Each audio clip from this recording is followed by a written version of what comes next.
కొన్ని భక్తుని జీవితాలలో నుండి కొన్ని సారాంశములు, కొన్ని మంచి ఆలోచనలు మనం గ్రహించి మనం మేలు పొంది ఆయనలోని మంచి సుగుణాలను మనం కూడా అలా కలిగి ఉండాలని ధ్యానించుకుందామండి. కొన్ని మాటలు నెహెమ్యా గ్రంథంలో నుండి. నెహెమ్యా గ్రంథము 1వ అధ్యాయము మొదటి నుంచి కూడా చదువుకుందామండి. మరొకసారి హకల్యా కుమారుడైన నెహెమ్యా యొక్క చర్యలు 20వ సంవత్సరంలో కిస్లేవు మాసమున నేను సూసెను కోటలో ఉండగా నా సహోదరులలో హనానీయను ఒకడును యూదులలో కొందరును వచ్చిరి. చెరపట్టబడిన శేషంలో తప్పించుకున్న యూదులను గూర్చి యెరూషలేమును గూర్చి నేను వారిని అడగగా, వారు చెరపట్టబడిన వారిలో శేషించిన వారు ఆ దేశంలో బహుగా శ్రమను నిందను పొందుతున్నారు, మరియు యెరూషలేము యొక్క ప్రాకారము పడదోయబడినది, దాని గుమ్మములను అగ్ని చేత కాల్చబడినవి అని నాతో చెప్పిరి. ఈ మాటలు వినినప్పుడు నేను కూర్చుండి ఏడ్చి కొన్ని దినములు దుఃఖముతో ఉపవాసం ఉండి ఆకాశమందలి దేవుని ఎదుట విజ్ఞాపన చేసి తిని. చూడండి ప్రియులారా, ఈ యొక్క నెహెమ్యా చాలా దేవుని ఆలోచనలకు గౌరవం ఇచ్చి గొప్ప భక్తుడు అని మనము చెప్పుకోవచ్చు. ఈయన రాజు కాదు, యాజకుడు కాదు, అలాగే ఈయన న్యాయాధిపతి కాదు, ప్రవక్త కూడా కాదు. ఒక రాజు కింద గిన్నె అందించే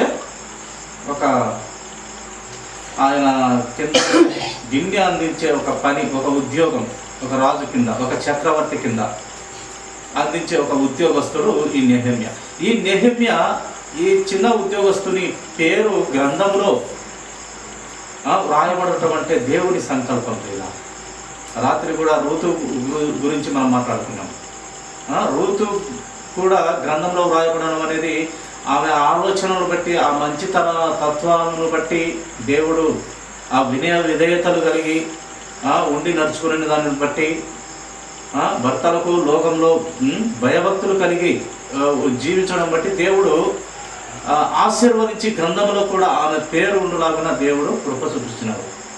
కనుక అలాగే ఈ యొక్క నెహెమ్యా కూడా ఇతను ప్రవక్త కాదు, కానీ దేవునికి మంచి భక్తుడని మనము చెప్పవచ్చు. ప్రవక్త కాదు, న్యాయాధిపతి కాదు, ఒక ఉద్యోగస్తుడు, రాజు కింద గిన్నె అందించే ఉద్యోగం, ఆ యొక్క ఉద్యోగము మాత్రమే. కానీ గ్రంథంలో ఈయన పేరు మీద గ్రంథంలో పేరు లిఖించబడి ఈ యొక్క గ్రంథంలో ఎజ్రా గారు రాసినట్టుగా మనము గమనించగలం. ఎజ్రా గారు అలాగే నెహెమ్యా గారు సమకాలికులైనందున ఈయన అంత చదువు లేదు నెహెమ్యాకి, ఎజ్రా గారు రాసి ఉండవచ్చునని. ఇద్దరు సమకాలికులు కాబట్టి మనము ఈ గ్రంథము పరిశీలించి చదువున్న దాన్ని బట్టి మనము గ్రహించగలగాలి.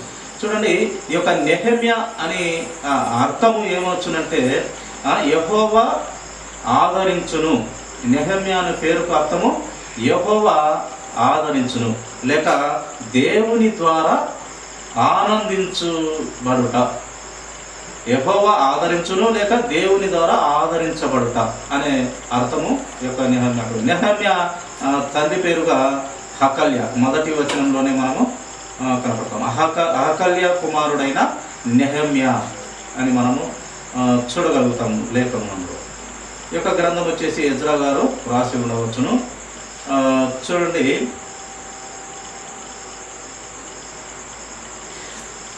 అక్కడి నుంచి ఈ యొక్క ఈ రాజు దగ్గర ఈయన ఏ పని చేసేవాడు? గిన్నె అందించే ఉద్యోగం, ఆ యొక్క పని. ఆ గిన్నె అందించడం అనగా ఈ యొక్క రాజు పర్షియా దేశానికి రాజధాని సూషాను కోటలో రాజు. ఈ యొక్క రాజు పేరు అర్తహషస్త చక్రవర్తి. రాజు అర్తహషస్త. ఈ రాజు కింద గిన్నె అందించే, లేక ద్రాక్షారసము ఇచ్చే, లేక భోజన పదార్థములు అందించే ఒక ఉద్యోగస్తుడు నెహెమ్యా. ఏమి ఈ ఉద్యోగంలో అంత గొప్పతనం అంటే ఈ యొక్క ఉద్యోగము, ఈ ఉద్యోగానికి మరొక పేరుగా ప్రాణదాయకుడుగా ఆ ఉద్యోగానికి పేరు పెట్టవచ్చు. ప్రాణదాయకుడు అనగా ఈ గిన్నె ఒక రాజుకి గిన్నె అందివ్వడము లేక ద్రాక్ష రసము అందివ్వడము అంటే ఈ నెహమ్య ముందుగా కొంచెం ఎందుకు ఈ యొక్క చిష్టం అంటే ఆ రాజులు ఎవరైనా శత్రువు రాజులు కానీ ఎవరైనా కుట్ర పన్ని ఆయన దగ్గర ఉన్నవారే కానీ కుట్ర పన్ని చంపుతారేమో అనే ఆలోచనతోటి ఒక నమ్మకస్తుల్ని పెట్టుకుంటారు ఆ కాలంలో రాజులు. ఇప్పటికైనా నమ్మకస్తుల్ని బాడీగార్డుగా ఎంతోమందిని పెట్టుకుంటారు. నాయకులు లేక సీఎం పిఎం వీరికి నమ్మకస్తులను, వారికి నమ్మకమైన వారిని, వారి ప్రాణాలైనా ఇచ్చి ఆ యొక్క రాజు ప్రాణాన్ని కాపాడేటటువంటి జాలి కలిగిన మనుషులు, అంత రాజును ప్రేమించగలిగిన మనుషులు పెట్టుకుంటారు. అలాగైనా గిన్నె అందించే ఉద్యోగం. ఈయన మొదటిగా కొంచెమైనా తిని రాజుకి ఇవ్వాలి.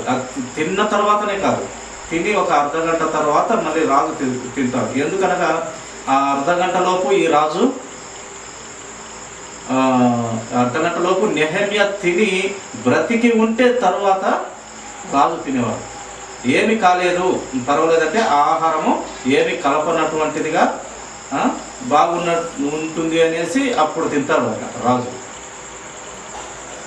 కనుక ఇలాంటి ఉద్యోగంలో ఉన్నటువంటి ఉద్యోగి నెహమ్యా ప్రియుల ఆ చక్రవర్తికి, ఆ రాజుకు,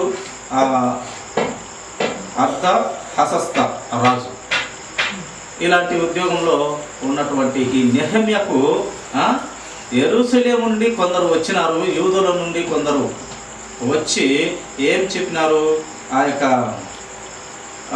ప్రాకారాలన్నీ పడదోయబడినవి, గుమ్మములన్నీ కాల్చబడినవి, చాలామందిని చెరపట్టుకొని పోయినారు, చాలామందిని చంపివేసినారు, పట్టణాన్ని అంతా తగులు పెట్టినారు అని చెప్పినప్పుడు ఈ యొక్క నెహమ్యా చాలా బాధపడినాడు, చాలా ఇబ్బందికి గురైనాడు.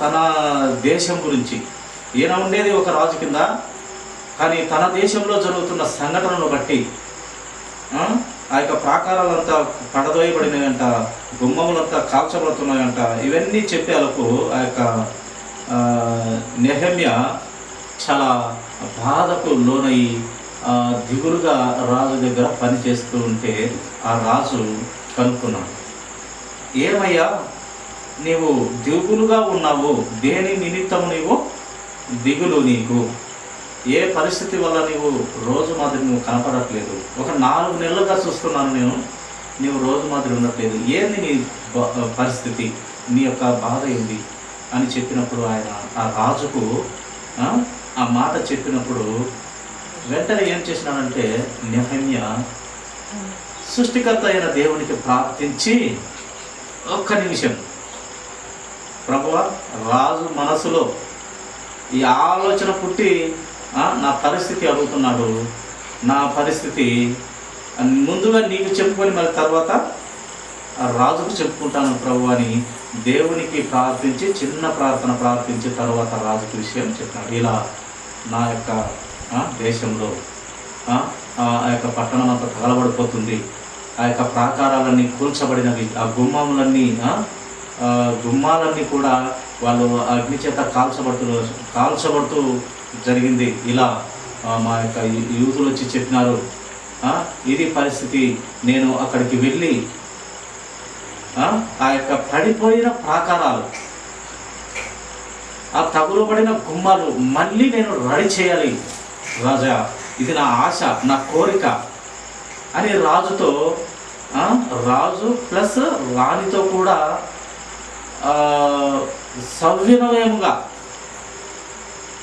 సవినయంగా విన్నపించుకొని బాధపడుతూ చెప్పినప్పుడు, సరే నీవు వెళ్ళు, ఆ యొక్క పని చూసుకొని రాని రాజు ఒప్పుకుంటాడు. ఇది దేనివల్ల ఈ రాజులో గొప్ప మార్పు అంటే నిజంగా ఇతనిలో నెహెమ్యాలో ఉన్నటువంటి మంచి లక్షణం.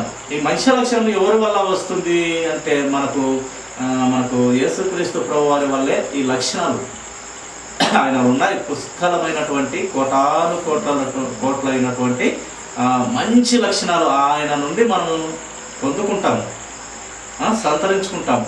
ఆయన దారుల్లో నడిస్తే అవి వస్తాయి, ఆయన అడుగుజాడల్లో వస్తే ఆ మంచి ఆలోచనలు వస్తాయి. ఆయనను ఇష్టపడకుంటే ఇవి రావు. ఎక్కడో దేశము, ఈయన ఎక్కడికో వెళ్ళాడు, ఒక రాజు కింద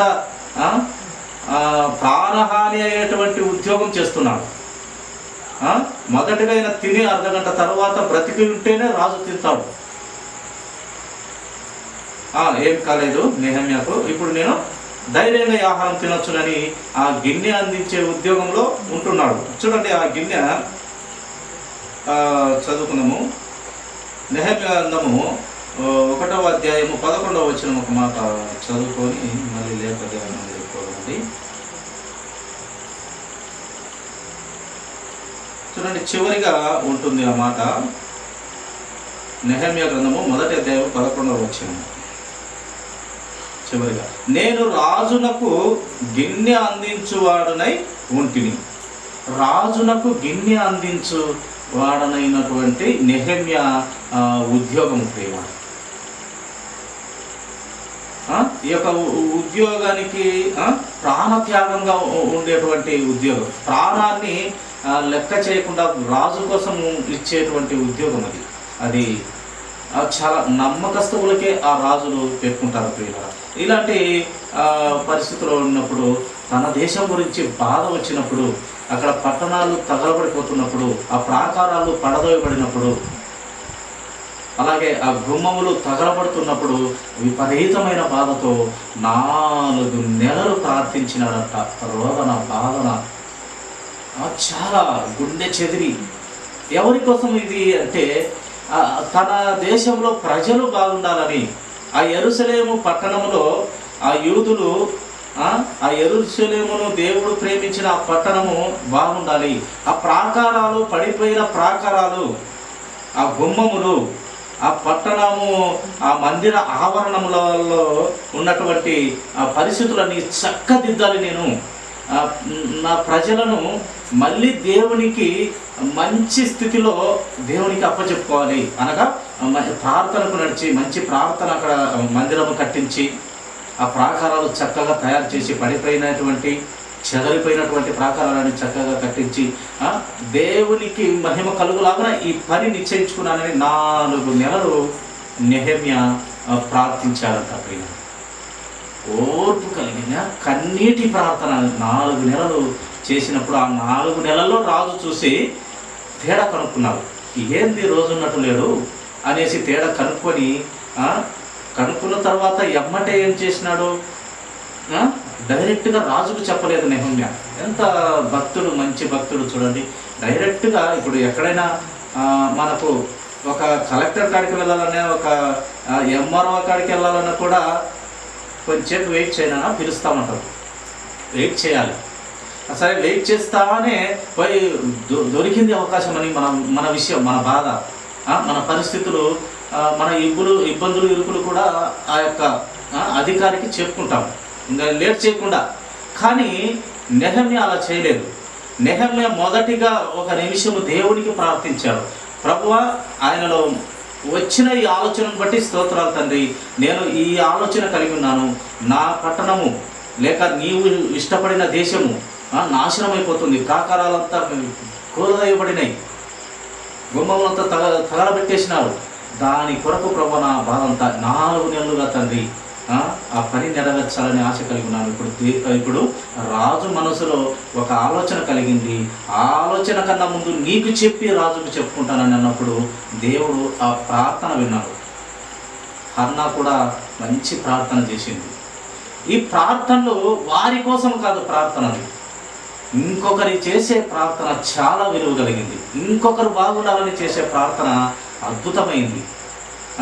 హన్నా కూడా ప్రార్థించింది, ప్రభువా, నాకు ఒక మగపిల్లవానివ్వు, నీ కోసమే పెంచుతాను అని చెప్పినప్పుడు ఆ ప్రార్థన దేవుడు విన్నాడు.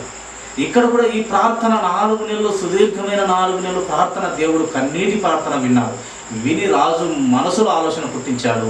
పుట్టించిన తక్షణమే మళ్ళీ రాజు పొమ్మని చెప్పి కూడా ఆజ్ఞ ఇవ్వటం జరిగింది.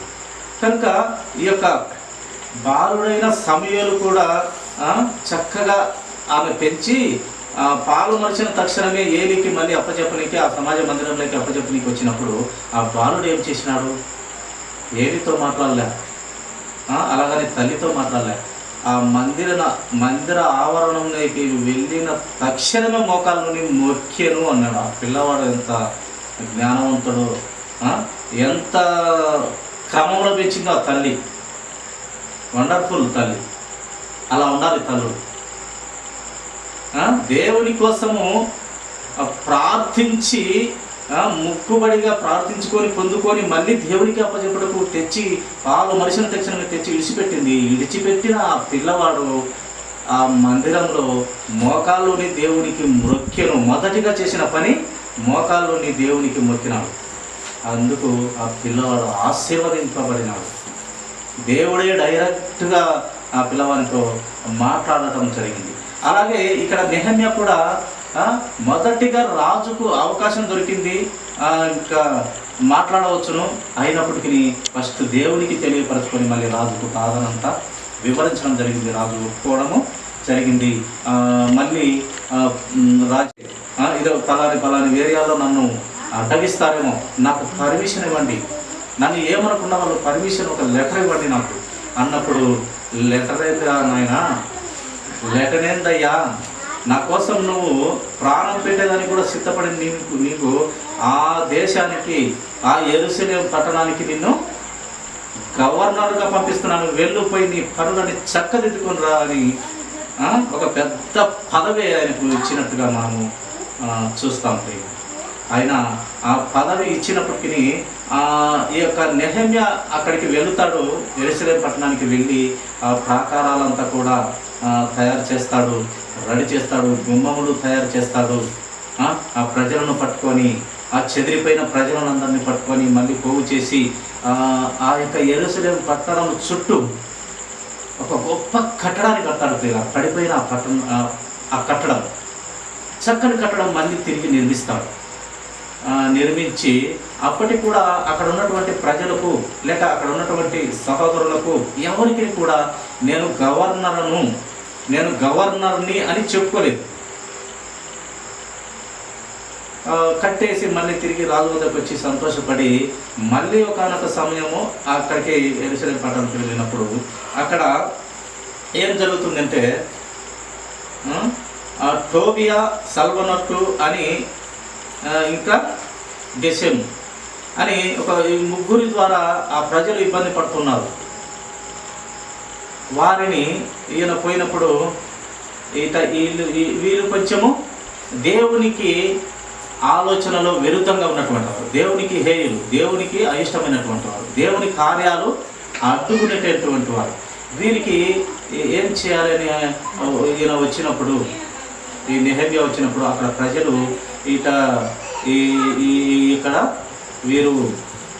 వీరి అజమాయిషి జరుగుతుంది, వీరి పెత్తనం జరుగుతుంది, వీరు అంతా భ్రష్టు పట్టినట్టుగా నడుచుకుంటున్నారు అనేసి చెప్పి అయ్యాని పిలుచుకున్నాను, నువ్వు గవర్నర్ అయింది మరి ఆ పని చేసేటప్పుడు ఎప్పుడే కానీ మాతో చెప్పలేదంటే అవసరం లేదు, అవసరం వచ్చినప్పుడే అది వాడాలి. నిజంగా చాలామంది చూస్తుంటాము, ఒక చిన్న అధికారం ఉంటే, ఒక ధనం ఉంటే గొప్పలు చెప్పుకుంటాం, కుప్పలుగా చెప్పేసుకుంటాం.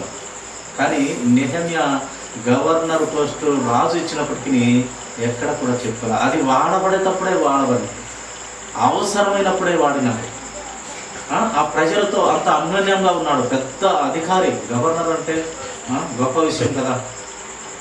కనుక ఇలాంటి గొప్ప నెహమ్యా ప్రియులారా, చూడండి ఇంకా ఆయన ఆలోచనలు కొన్ని ధ్యానిస్తాము.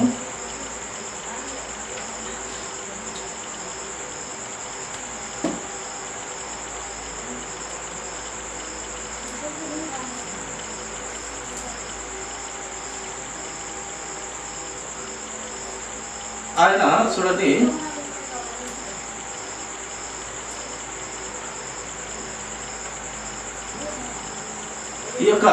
పడిపోయిన ప్రాకారాలు ఆయన ఎన్ని దినాల్లో కట్టినాడంటే ఆ యెరూషలేము పట్టణం చుట్టూ అంతా కూడా అది మామూలుగా పిట్టగోడ లాంటి గోడ కాదంట. ఇంచుమించుగా కింద వెడల్పు వచ్చేసి ఒక 16-18 అడుగులు, పైకి పోగా ఒక 12 అడుగులు అంత వెడల్పుతో చుట్టూ దేశమంత ప్రాకారాన్ని నిర్మించినాడు. ఏది పడిపోయిన ఆ ప్రాకారాన్ని మళ్ళీ తిరిగి కట్టాడు. అక్కడక్కడ గుమ్మాలు, ఆ గుమ్మాలు దారులు, ఇలా ఎన్ని రోజుల్లో కట్టాడంటే ఆయన 52 దినాలలో కట్టేసినాడు. అంత త్వరగా కట్టగలిగినాడు. 52 దినాల్లో ఆ దేశం చుట్టూ ఆ గోడ కట్టగలిగినాడు 52 దినాలు మాత్రమే. అది ఎలా సాధ్యము? అది సాధారణమైన ఏదో 2 అడుగులు 3 అడుగులు గోడ కాదు. ఇంచుమించు చాలా పెద్ద గోడ కట్టి అక్కడ ప్రజలతో ఏం చేసినాడు ఆయన? దేవుని పాటలు లేక దేవుని సువార్త ఆ యొక్క ప్రాకారం మీద నడుచుకుంటూ దేవుని స్తుతించినారంత. అంతా చూడండి ఎంత ధన్యత. ఒక గొప్ప పని, ఒక మంచి పని చేసినప్పుడు దేవుని తోడు ఎప్పుడుగా ఉంటుంది. ఒక మంచి ఆలోచన దేవుని తోడు ఎప్పటికీ ఉంటుంది. ప్రస్తుతానికి అప్పుడు నష్టమే జరగచ్చు, బాధే జరగచ్చు, ఇబ్బందులే జరగచ్చు, కానీ చివరికి మటుకు అది మంచి జరుగుతుంది ప్రేమ. కనుక మంచి ఆలోచన దేవుడు తోడై ఉంటాడు. ఒక మంచి ఆలోచనకు దేవుడు తోడై ఉంటాడు అనే దానికి ఈ యొక్క నెహెమ్యా జీవితము మనకు మాదిరి. ఈయనకు ఏమి అవసరత? ఆ పట్టణము నాశనం అయిపోతుంటే ఈయన బాగా సంపాదించుకొని ఇల్లు వాకిలి ఈయన కట్టుకోవాలి, భార్య పిల్లలతో బంగారాలు భూములు, ఒక రాజు కింద పనిచేస్తాడంటే విపరీతమైన ఆస్తులు, ఇప్పుడున్న కాలంలో విపరీతమైన ఆస్తులు, నానాక కజ్జాలన్నీ చేసి బాగా సంపాదించి పెద్ద ఇల్లులు కట్టి గొప్పగా చెప్పుకుంటారు. కానీ నెహెమ్యా అలా చేయలేదు. మంచి క్రీస్తులోని తత్వంలో ఒక మంచి ఆలోచనకు పురుగొల్పినాడు. ఆ దేవుని పట్టణానికి మెరుగుదిద్దినాడు. ఆ యొక్క మందిర ఆవరణం అంతా కూడా చక్కగా తయారు చేసినాడు. ఆ ప్రజలను కాపాడుకున్నాడు. ప్రజలను రక్షణలోకి మళ్ళీ తెప్పించుకున్నాడు. చెల్లాచెదురైపోయిన ఇశ్రాయేలులందరినీ చాలామంది చంపేసినారు, చాలామంది చెదిరిపోయినారు, అక్కడ పోయినారు, ఇక్కడ అందరినీ పోగు చేసి ప్రభు కోసము నిలబెట్టినాడు ప్రియ. కనుక ఈయనలో నుండి మనం ఏం నేర్చుకోవాలి? మంచి తత్వమైనటువంటి ఆలోచన, మంచి ఆలోచన, క్రీస్తులోని ఆలోచనలు. ఎన్నున్నాయి క్రీస్తు ఆలోచనలు? మంచి కోట్ల మంచి ఆలోచనలు ఉన్నాయి. మనము ఈ లోకంలోనే ఈ లోకంలో సినిమాని, ఈ లోకం సీరియల్, ఈ లోకం బారకట్టి, ఈ లోకం ఇంకేమి చెడిపోయేటి బానిసత్వం అయిపోతాము. ఈ లోకము మద్యపానం, ఈ లోకము యొక్క లిక్కరు, సారా, వీటికి బానిసపై ఇదే జీవితం అనుకొని బ్రతుకు నాశనం చేసుకొని బాడీలో అవయవాలని నాశనం చేసుకొని మనము చెడిపోతున్నాము. కానీ నెహెమ్యా చూడండి, మంచి ఆలోచన చేసి రాజు దగ్గర నుంచి పర్మిషన్తో ఆ దేశాన్ని అంతటిని, ఆ దేశంలో అంతమంది ప్రజలను కాపాడుకున్నారు, అంతమందిని క్రమంలో పెట్టుకున్నారు, అంతమందికి ప్రొటెక్షన్ ఇచ్చినాడు, అంతమందిని రక్షించుకునే ఆలోచన దేవుని నుండి పొందుకొని ఆయన మంచి కోటానుకోట్ల మంచి తత్వం నుండి ఒక తత్వం ఉంచుకొని దానిని నెరవేర్చగలిగినాడు. అంత గొప్ప భక్తుడు. కానీ ఈ లోకంలో అయితే, ఇప్పుడున్న సమాజం అయితే దండిగా జాస్తిగా తీసుకొని లంచాలన్నీ కూడా తీసుకొని పుష్టిగా అంతస్తులు ఆస్తులు సంపాదించుకొని అలా చేసేవాడు. అలా చేయలేదు నెహెమ్యా. దేవుని పిల్లలకు దేవుని ఆలోచనే దేవుడు నేర్పుతాడు. అట్టి ఆత్మను దేవుడు కుమ్మరిస్తాడు. అట్టి స్థితిలో దేవుడు పెడతాడు. అందుకే దేవుని క్రమంలో దేవుని వాక్యంతో మనం వింటూ ఉంటే మన బ్రతుకులు దేవుని ఆలోచనలు కలిగి మనం చక్కగా ఉంటాం. అందుకే భక్తుడు రాసినటువంటి పాట చూడండి, అదే నెహెమ్యా పాట. మనము ఒక పాట పల్లవిగా పాడుకున్నాము. నశించిపోవు దేశము కొరకు కన్నీరు కాచెడివారు నశించిపోవు దేశము కొరకు కన్నీరు కాచెడివారు పడిపోయిన ప్రాకారాలు కట్టగోరు నెహమ్యాలు పడిపోయిన ప్రాకారాలు కట్టగోరు నెహమ్యాలు తన ప్రజల పాపాలకై విలపించు సమూయేలులు తన ప్రజల పాపాలకై విలపించు సమూయేలులు దైవజనులు కావాలి కావాలి దైవజనులు లేవాలి లేవాలి ప్రభు సేవకు పరుగులెత్తడివారు ప్రభు కోసం ప్రాణమిచ్చడివారు ప్రభు సేవకు పరుగులెత్తువారు ప్రభు కోసం ప్రాణమిచ్చడివారు